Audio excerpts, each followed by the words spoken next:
కదా పితరులకు తర్పణాలు వదులుటకై ఒక్కరూ మిగలరా? కైకసి, నీ కనిష్టపుత్రుడు విభీషణుడు మన జాతిని ఉద్ధరిస్తాడు. వాడి ద్వారానే రాక్షసకులం యావత్తు అధర్మ మార్గం నుండి విడివడి ప్రభువుని శరణు వేడుతుంది.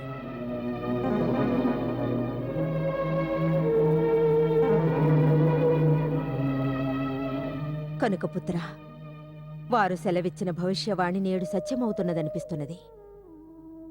నీవు తిన్నగా ఇక్కడ నుండి శ్రీరాముని వద్దకు వెళ్ళు. నా ఆశీస్సులు నీ వెంట ఉంటాయి. అమ్మా, మరలా నేను అగ్రజుల వద్దకు వెళ్ళి ప్రార్థించి చూడనా? ఆయన ఆగ్రహ ఆవేశములు ఉపశమించి ఉంటే నా మాట వింటాడేమో. నీవెంత శాంతచిత్తుడు వత్స.